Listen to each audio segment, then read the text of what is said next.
Hey guys, welcome back to the podcast. I am Amanda. I'm Laura. And I'm Kendra. And today we're just going to talk some more about relationships. We've had 2 podcasts now on losing strategies in relationships. And those losing strategies come incredibly easily and naturally to us all. They're kind of like the default mode. And to have good relationships, we really have to focus and be intentional about the way we show up. So we had one episode on winning strategies.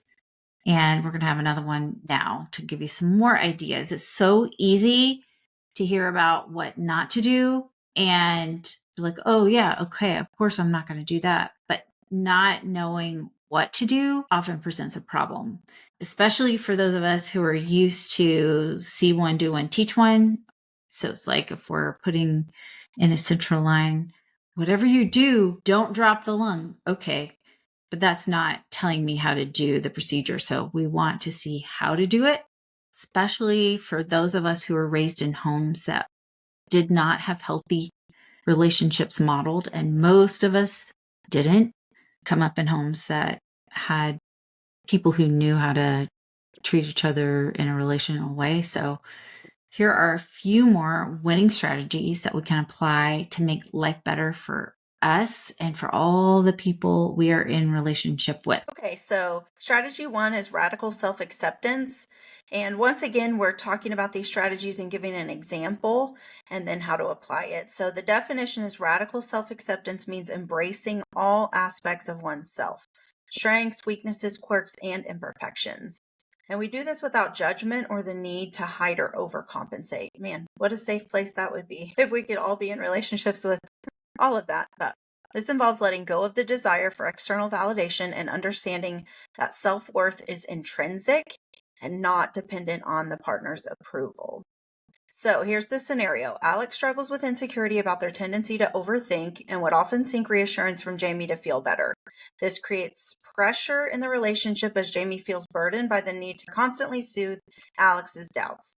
Through self-acceptance, Alex recognizes overthinking as a natural tendency, works on self-regulating these thoughts, and no longer needs external validation to feel okay.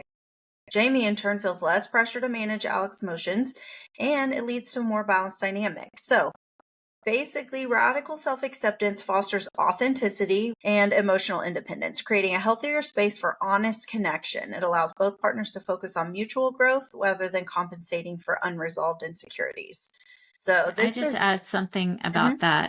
Okay. Is that if you are someone who relies on external validation, you are completely normal. And as physicians, almost all of us do, we tie up our self-worth in our patient care and being a doctor and excelling. And when we don't have other people telling us what a great job we're doing or having that reinforcement, sometimes we lose our sense of self. And so it's really that's one of the things we work on with our clients is learning to accept ourselves and love ourselves regardless of what's going on around us so that we can show up this way with true authenticity and emotional independence. Strategy number 2 is taking responsibility for your own happiness.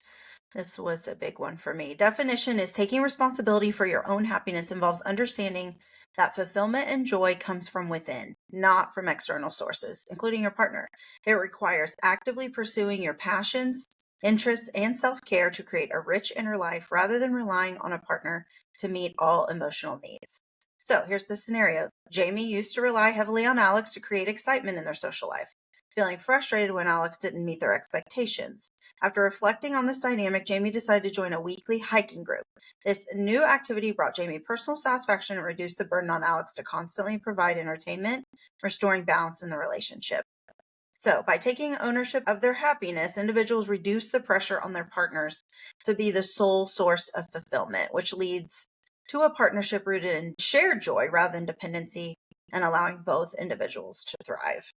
So this is a really good point. I think I've said this before. I think I posted on social media that our joy is our job, and that was kind of mind blowing for me because as a people pleaser, you kind of self-sacrifice all the time, and then when you finally figure out what does bring you joy, just being able to embrace that and have that need fulfilled by what you actually like to do and by like something you really want to do instead of like just going along with what everybody else wants to do. Yeah. My Help. biggest one was expecting too much from my job. Like for my job to be fulfilling, not only with like making a difference with patients, but then when I was frustrated or upset, like fully blaming my job. Whereas like maybe that's too much to ask.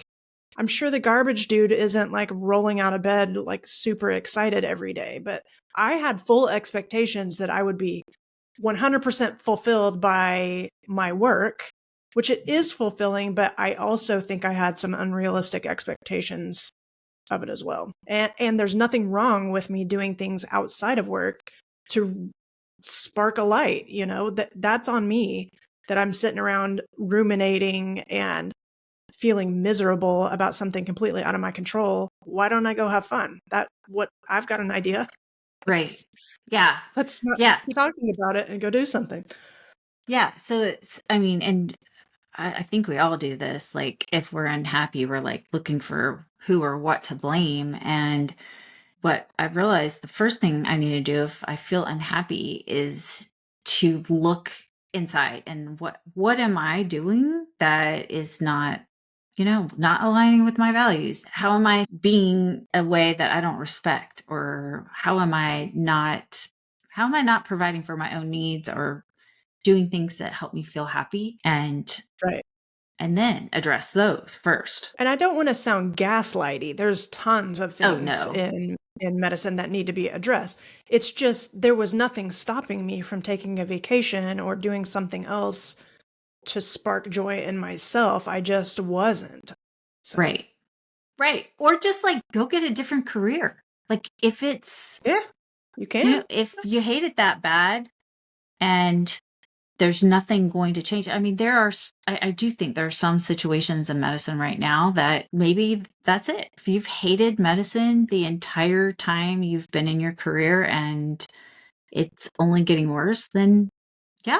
Okay. If Well, think you need a circumstance first talk change, with us. then yeah, come talk to us first. But like if you need a Don't leave because circumstance change, that's true, right? But it's in our own power is the point. Is that we get stuck when we put things out in power outside of ourselves. It's in our power and it's our responsibility to take the initiative we need to do to take care of ourselves.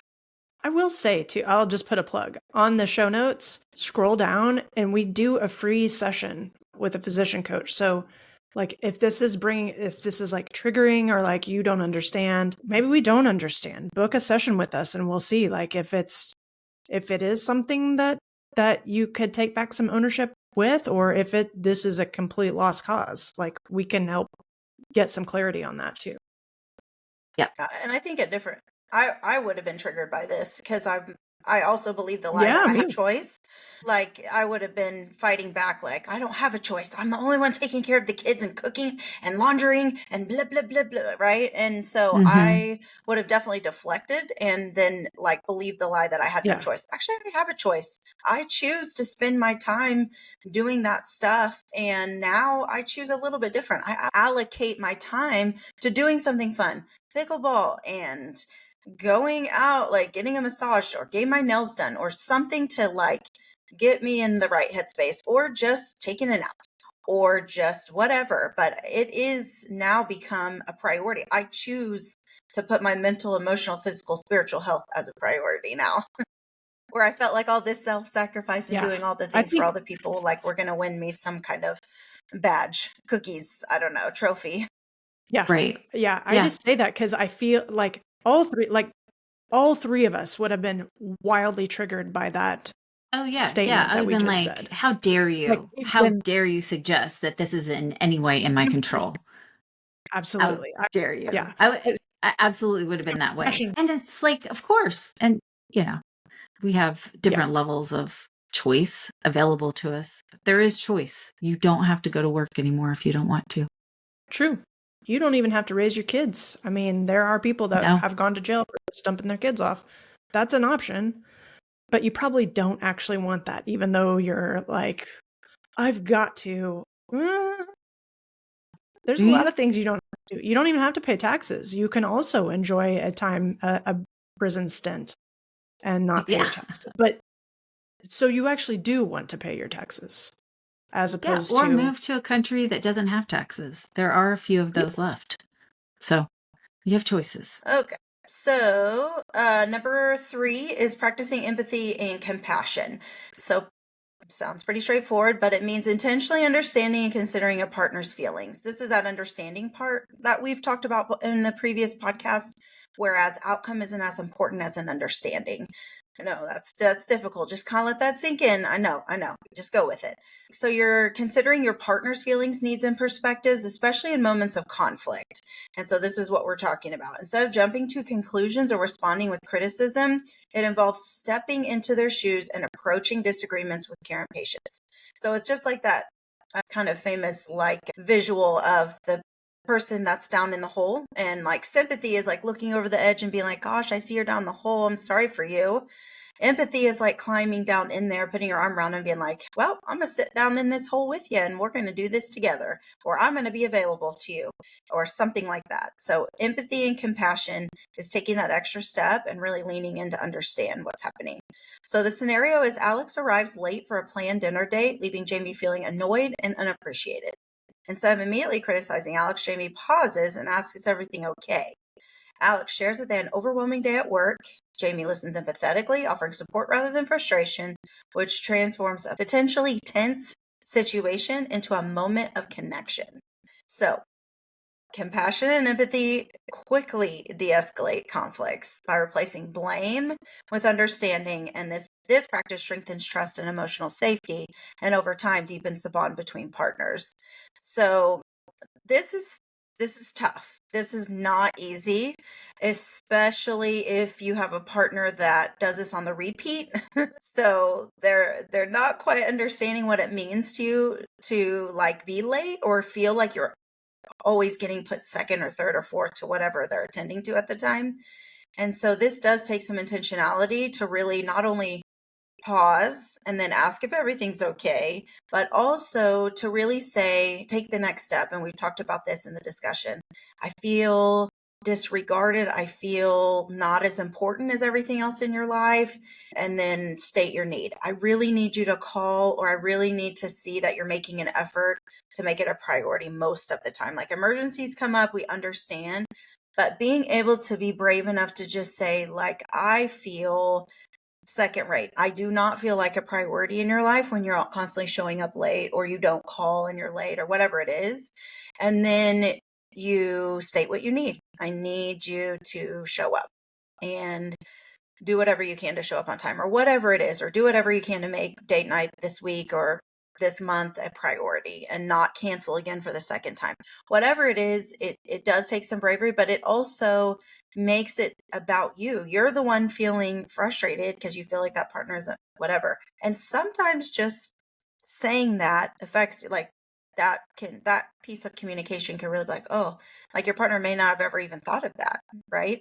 And so it may give them a perspective that was like, oh yeah, that does probably send that message, or I can see where that is coming from, or whatever. So it definitely de-escalates in a point of high tension, but it's going to take some practice, and it really does work on self-control, because usually I just want to punch in the throat. Like, well, I love the way that you're pointing, like you're modeling the I feel language, because it's certainly my natural go-to would be like, when you're late, you make me feel, like disregarded, or you make me feel like you don't care or whatever.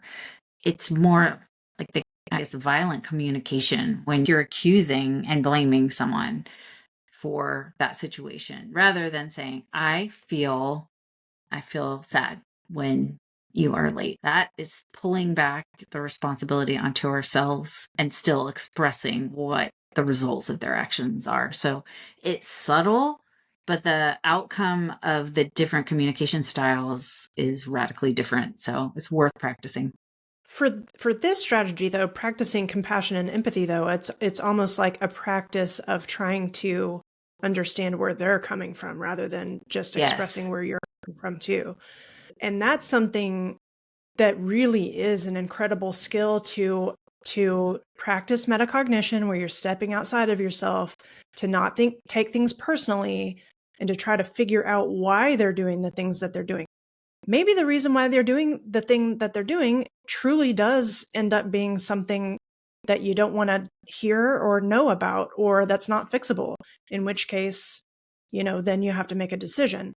But the empathy and compassion itself is just trying to be open to, maybe my judgment about why they're doing the thing isn't at face value, and I need to be open and curious about where this is coming from.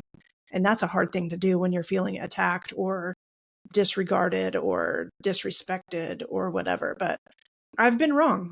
I know, shocking. I've been wrong about why people are doing certain things before. Right. And And I didn't know their that background. I one little didn't know. that one little piece of information can change the whole feeling of the situation.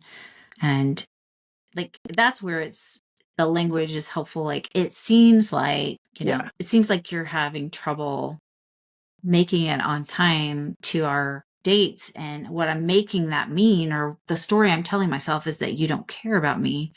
Is there a different, is there something different? Like, how can I understand this better? What's going on that this is happening? And how can I help? No.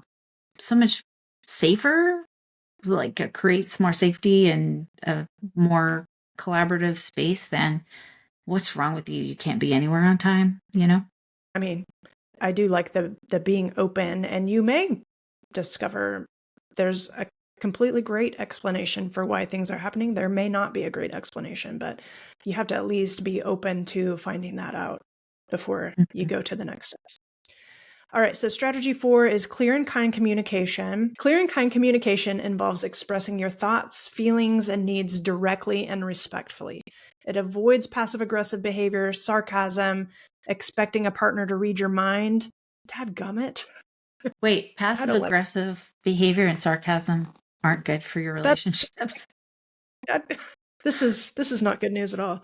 This approach emphasizes clarity, fostering mutual understanding and problem solving. So here's our scenario where Alex feels overwhelmed with chores and notices Jamie hasn't been contributing as much lately. So instead of harboring resentment or dropping hints, Alex directly but kindly says, "Hey, I've been feeling overwhelmed with everything on my plate. Could we work out a plan to split the chores more evenly?" And with this request, and we call this a request, you are allowed to request anything of your significant other. It's just the response can't control your emotions. So when Alex makes the request, Jamie responds positively, appreciating the straightforwardness and willingness to collaborate. There are some of us out there that don't pick up on subtle cues quite as well as others. I may fall into that category sometimes. And so, yeah, if you can just let me know why it is that how I can help, it's a lot easier for me sometimes. And so the commentary: open, respectful communication reduces misunderstandings, it eliminates the guesswork, and builds a strong foundation of trust. And it can help both partners feel heard and valued, making collaboration and resolution easier. So here's another scenario. Jamie feels hurt when Alex frequently checks their phone during conversations. So instead of giving Alex the silent treatment, Jamie kindly expresses the need for more focused time together. Alex appreciates the clarity and agrees to set aside the phone during their time. And so with this application, clear communication prevents the misunderstandings and then fosters a respectful environment where both feel heard. This is hard because I can't tell you how many people are like, my partner should just know. That for that reading is not built into a lot of us. So you can hold on to that tightly as you wish. It's just, how's that working for you? And if it keeps backfiring, is it worthwhile to try actually saying what it is that you need? Like, would that be? And I know I hear you already saying like it won't matter. Okay, tell me that after you actually do it. Give them a chance. Then if it keeps not working, then you do have some decisions to make. But I'm just telling you, it's hard for most of us to read minds, unfortunately. What do y'all think? Yeah, well, and I think as soon as we start feeling resentful, that is our clue that we need to speak up. And if you can't get out of that cycle of, being resentful, guess what? It's people can tell. Like it's not like you're being all secretive about it. It's showing and it's polluting the atmosphere of your relationship. And so when you feel that feeling of resentment, it's time to make a request. And then, yeah, if you are met with respect, then you know that like you can help move the relationship forward. If you're met with dismissal and you can't get through, then and that is a pattern, then you do need to ask yourself, do I want to live in resentment, or do I need to figure out a different path? So that resentment is a clue. And we feel a lot of resentment as we work in medicine. We have to ask ourselves, is it because I'm putting my happiness in the hands of a system that just couldn't give her up? Or is something really indecent happening?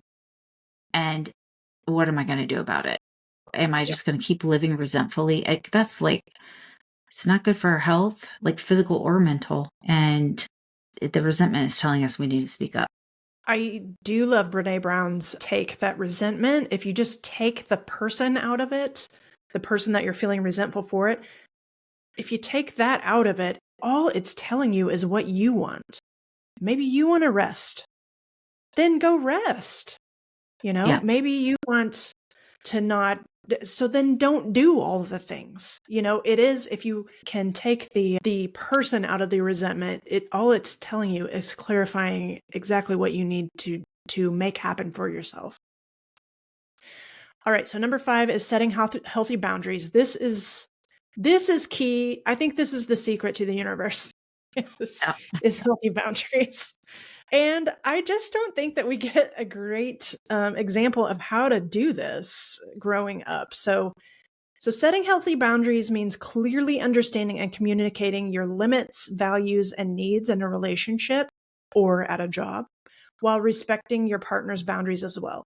It involves finding a balance that protects your individuality and well-being without infringing on your partner's freedoms or needs. It's not about controlling another person. It is about establishing where your boundaries begin and end. So here's our example scenario. Alex needs quiet Sunday mornings to recharge, while Jamie thrives on socializing during weekends. They discuss their preferences and agree that Jamie will make brunch plans with friends while Alex enjoys uninterrupted alone time. This agreement reduces tension and ensures that both can honor their needs without conflict. So it's just being upfront, being authentic, and then deciding what the other component that we talk about a lot in coaching is like, what are you going to do about it whenever those boundaries get violated? That's what establishes a boundary, is like, when I get asked to pick up the third shift, I say no. That's what the boundary is. You say no. Or when you are spoken to disrespectfully, you can choose to leave the vicinity. Or when somebody shows up unexpectedly and you have discussed with them that that's not appropriate, you don't open the door. It's what you have control over is your boundary. And so healthy boundaries allow partners to maintain their individuality while fostering mutual respect. They prevent over-reliance, reduce resentment, and create a relationship where both people feel understood and valued. If you can get good at boundaries, it is Oh, goodness. an incredible upgrade to your life. Oh, yes. Yes. Even if you're bad at boundaries, but are better than you used to be, which is probably me. So much better. So much better. All right. Last strategy I'm going to talk about is repairing quickly after conflict. So repairing quickly after conflict means prioritizing reconciliation and resolution over winning or being right. And you really have to ask yourself what matters more, being right or isn't that what Terry says, being right or being married, or being right or being yeah. So sometimes a hard question to answer. It is. I know. Maybe I feel like that's fair that sometimes it can vary. But yeah, prioritizing reconciliation and resolution over winning or being right. It requires humility. I can already feel that for sure. Taking responsibility for one's actions, dang it, and willingness to apologize and move forward. This approach minimizes lingering resentments and restores harmony. Those lingering resentments are just poison. And I know because I've had them. I'm speaking from experience. So here's our scenario. Alex and Jamie argue over household chores with both feeling unappreciated. After taking some time to cool off, Alex approaches Jamie and apologizes for using a harsh tone. Jamie, in turn, acknowledges their own impatience during the argument, and together they agree on a fairer way to divide chores, allowing them to resolve the issue and strengthen their teamwork. I like how all of these end well. Might not, but at least you have like more information, to choose your path forward. But hopefully, whenever you are taking, control of your own emotions, you are just you're so much better able to negotiate when you have that emotional capacity to have these sorts of conversations. So quick repair Yes. demonstrates the commitment to the relationship's well-being over individual pride. It fosters trust, reduces the emotional toll of unresolved conflicts, and reinforces the sense of being on the same team. Being on a team feels good. Yeah. And it doesn't mean you have to agree with the other person. Like you never have to capitulate to other people's ideas, but it's where we just show that we care about the relationship and care about the other person's feelings. So, and notice that both those people in that scenario are able to like self-confront or look at themselves and look at their own part in it, because as much as it seems like it's entirely our partner's fault all the time, we invariably play some kind of role in what's going on. And so that leads us to the next winning strategy, which is our commitment to personal growth. And what that means is the commitment to personal growth involves actively working on improving yourself emotionally, intellectually, or behaviorally to become a better partner and individual. This includes identifying areas for improvement, seeking out resources, and making continuous efforts to evolve. So it means that we can see that we are on a developmental path. We're growing. We're not perfect. We still have we have rough edges that can be smoothed off. We have things that we can improve on to help us be better. So here's a scenario. Jamie notices that their habit of interrupting during conversations often frustrates Alex. Recognizing this, Jamie signs up for a communication workshop to learn better listening skills. I would say you don't have to sign up for anything. Just noticing the interrupting and trying to do better, acknowledging its effect on other people is a great step forward.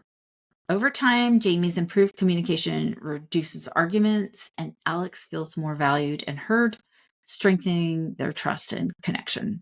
So, personal growth enhances the relationship by allowing each partner to bring their best selves. It fosters mutual respect, reducing recurring issues, and encourages the relationship to evolve in a positive direction. And Dr. Finlayson Fife, who we referred to in a previous podcast, she talks about the ability to self-confront as being the mechanism for growth in a relationship. So if we are always expecting our partner to change, but aren't looking at ourselves and what we need to do to change and what we need to do to be better, then the relationship can't grow, and vice versa. If you're trying to grow all the time and your partner cannot self-confront, then you're going to be limited in how intimate you can make that relationship. You can consider a coaching session with us signing up for a communication workshop. Oh, absolutely. Absolutely. Come on in. Sign up. Yeah, come on in. Okay, next strategy, appreciation and gratitude. So regularly acknowledging and expressing gratitude for a partner's qualities and efforts. This makes a huge, huge difference. And I think we all know this. We all love to feel appreciated. And it doesn't mean that we have to say, I appreciate you for things that don't matter to us. It can be, I appreciate you for going to work every day and for, not laying on the couch eating Cheetos, watching Netflix. I appreciate that that you care enough to take a shower, or, like if we're having a hard time thinking of things that we're appreciative of. I appreciate how you put your arm around me, or I appreciate that you set up a date for us. All of these things. I appreciate how kind you are, or that you like to cook sometimes too. These are all things that can help our partner feel good and loved and appreciated. So here's a scenario. Alex and Jamie start a tradition of sharing something they appreciate about each other before bed. One night, Alex thanks Jamie for always making morning coffee, and Jamie expresses gratitude for Alex's support. This habit deepens their connection. And the Gottmans talk about it used to be the 5-to-1 rule, but now I'm hearing more and more that it's 15-to-1, where you're supposed to have 15 positive interactions for every one negative interaction. And these expressions of gratitude and appreciation really go far in terms of filling up that emotional bank account with positive interactions.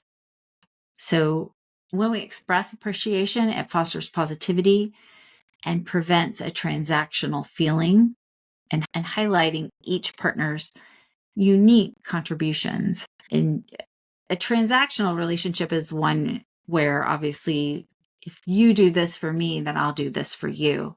And that might seem like it makes sense at first, but over time that definitely leads to resentment, because it just can never be completely even. There are different phases in life where we'll have different abilities to show up in different ways, and we just bring different skills and talents to the relationship. So being transactional is just going to lead to more resentment and disconnection. So when we can be appreciative and acknowledge our gratitude for the different ways and it is true that opposites attract. So it's likely that we're married to someone who is, or that we're in partnership with someone who is a lot different than we are.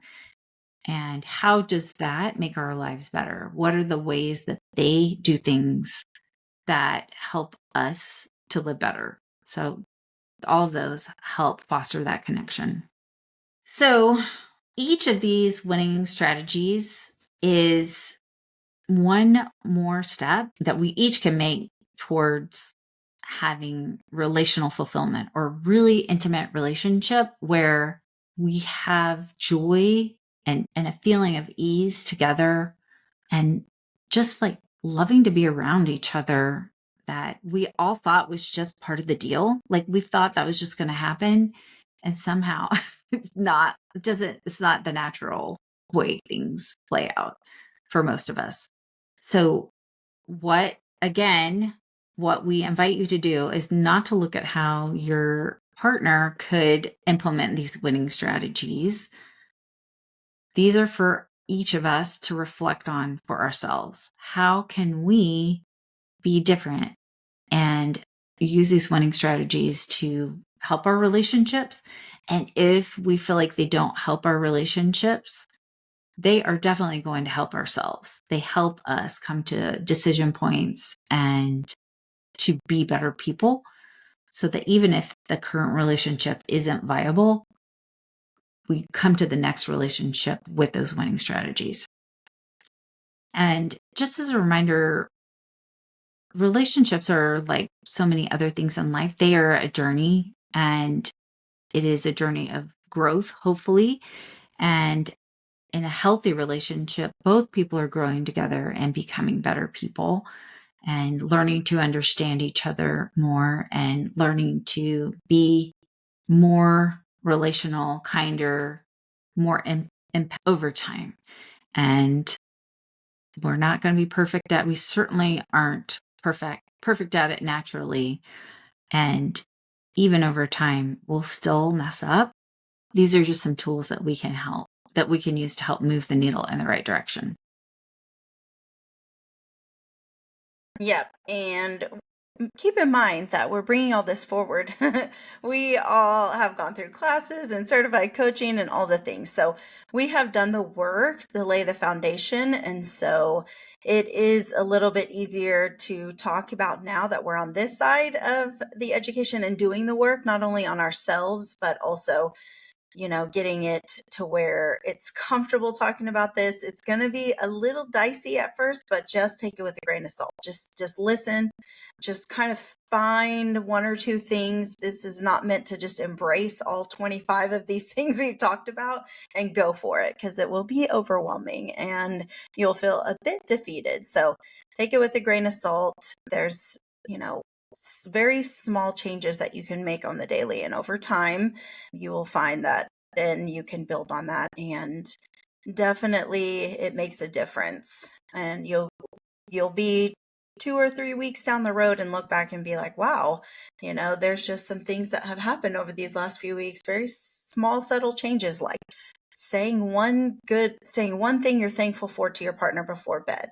Like, that's amazing. Imagine what that could do. And expressing appreciation and admiration or fondness, like, may just put you in the mood for doing something a little bit later, right? So, I mean, imagine feeling appreciated right before you're Yeah. expected to do the snuggle buddy there. So, anyways, we hope this helps. We want you to go down and leave us a review and give us 5 stars, because it will make our ripple that much bigger. And we want to get all this goodness out to the ones that need it. So we also want to tell you about a free new video we have: how to crush physician burnout for good without cutting back hours, quitting medicine, or sucking it up in silence.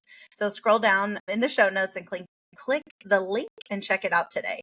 So until next time, you are whole, you are a gift to medicine, and the work you do matters.